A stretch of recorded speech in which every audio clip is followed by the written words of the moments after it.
Hello, in this video we are going to explore where negative exponents come from and do some practice with negative exponents. Okay, so starting with the first one here on this slide, it helps to see some patterns with negative exponents. So expanded form just means that we write it out through the number of the powers. So 10 to the third would be 10 times 10, and we write it as a fraction. In exponential form, would be 10 to the third over 1, and our answer simplifies to 1,000. So for the next one, it would be 10 times 10, which is just 10 squared over 1, which would be 100. And then we have 10 to the first, which would just be 10. So it would be 10 to the first over just 10 over 1. And then following the pattern here, you can kind of see what's going to happen. This one, we're dividing by 10, dividing by 10. So when we do 10 to the 0, which we talked about last week, it's going to be 1 because it's going to be 10 over 10. So that's the actual reason, because each time we're dividing by 10. So anything to the 0 power is 1 except 0, and we'll look at that in a minute. So then we go down to the next one. 1 to the negative 10 means that now we're going, or 10 to the negative 1, excuse me, means that now we're going to be writing it as a fraction. So now it's going to be 1 over 10, which would just be 1 over 10, or 1 over 10 to the first if you wanted to put the exponent on it. To be 1/10. And now we have 10 to the negative 2. So when we get to these negative exponents, it doesn't actually mean the exponent is negative. It just means, it doesn't mean that the number is negative. It just means the exponent is. So now we have 1 over 10 squared.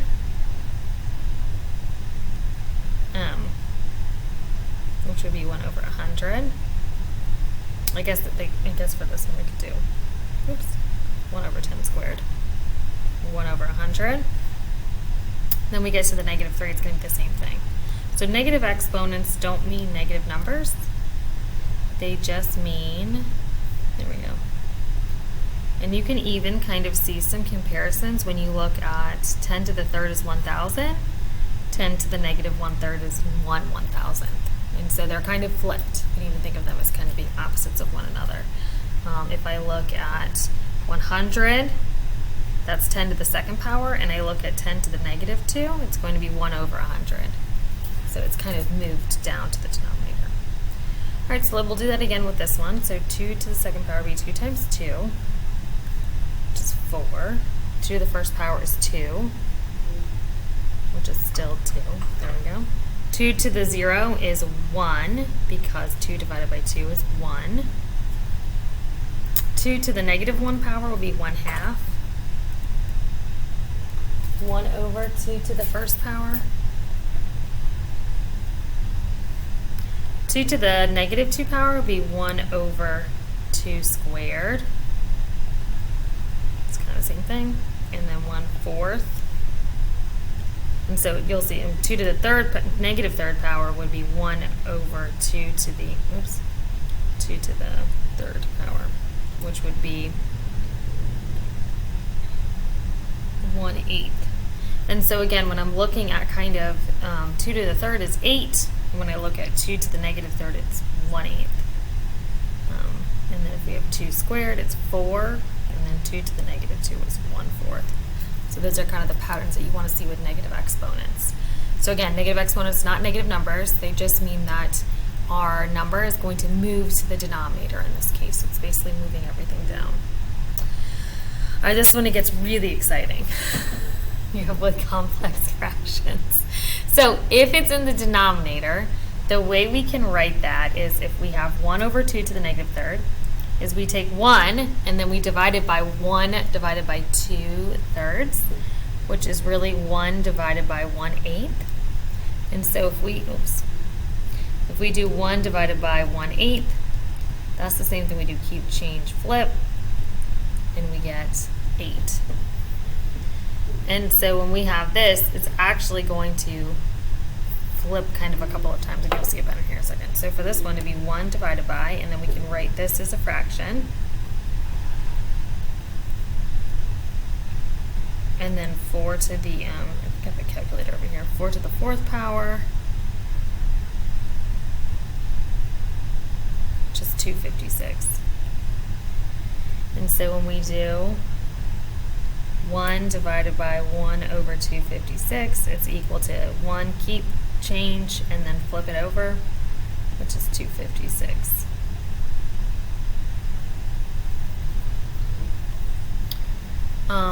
And we'll look at the trick here in a second. I'll just leave this off. Okay, so then the last one here, it'd be 1 over x2, 1 over 1, which is really equal to, actually that's the same thing, so it's a variable. So then we would do 1 times,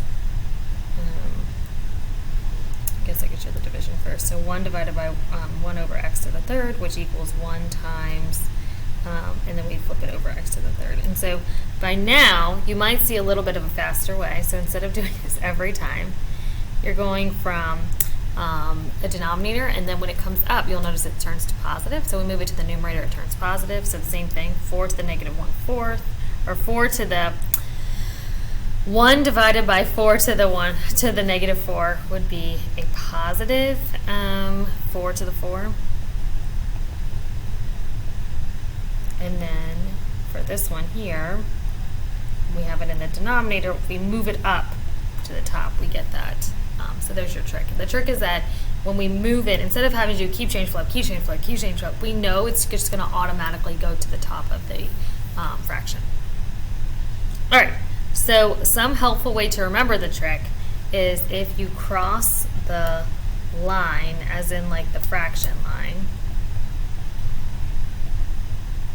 it changes the sign of the exponent.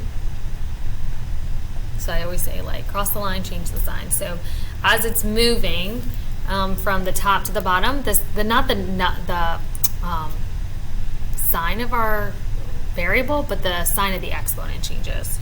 So for x to the negative 7, it's already in the numerator. So to write it using positives is we're going to cross the line, and it's going to change as we move it to the denominator to a positive. And so this one, you'll see, is in the denominator.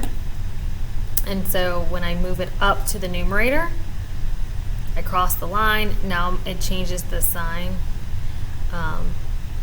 to a positive 5. And you can even write it as a fraction, but once there's no number left in the denominator, you know it's a 1, so you don't even need to write it. So you want to be careful, because something that can be kind of troubling is, like, you get really good at moving negative exponents, but you start moving everything, which is not what you want to do. We only want to move negative exponents, and everything else needs to stay where it is. So the first thing you want to remember is that for this problem, our exponent on the 4 is a 1. So the only thing negative is the a.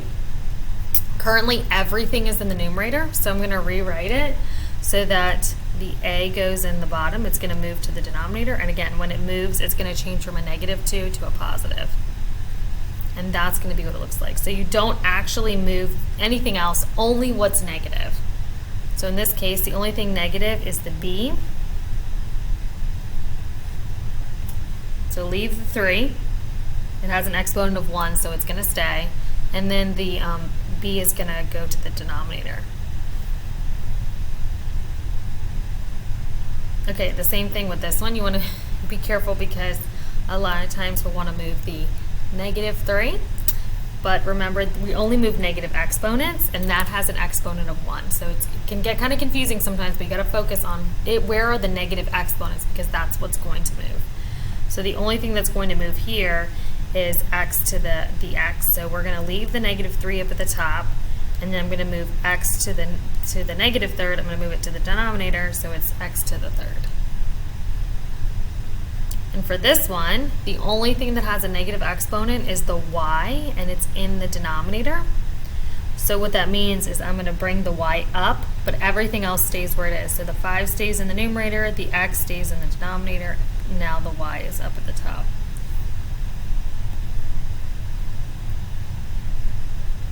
Okay, so here's some practice. I'm really trying to think how many practice I did, just like a couple. Okay, so for this one here, you might want to pause the video and try these on your own, and then unpause it, and I'll go over them with you.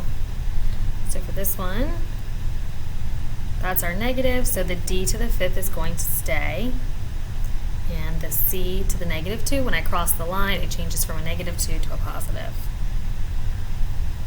The same thing with this one.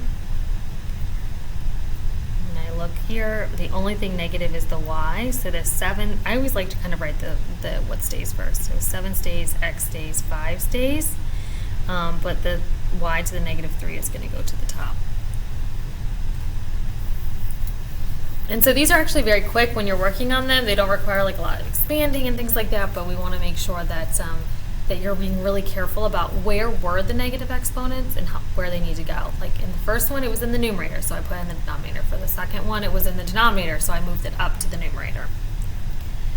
All right, and the last one on here has kind of combining a little bit. So here's a negative. My kind of general rule when I'm simplifying things with multiple steps in them is I always like to first get rid of anything that has a 0 power. So if I look at this problem here, I can see the x is to the 0. We know that that's going to just turn into a 1. We don't even have to write it, but I'll just write it in there just because. And then after that, I like to move my negatives. So let me just re-highlight this. So I'm going to move the t to the denominator. So 7 times 1 is 7. That stays in the top. The 2 stays in the bottom. The y squared stays in the bottom. And now I have a t to the 5th also down there because I had to shift it down. All right, thanks for watching.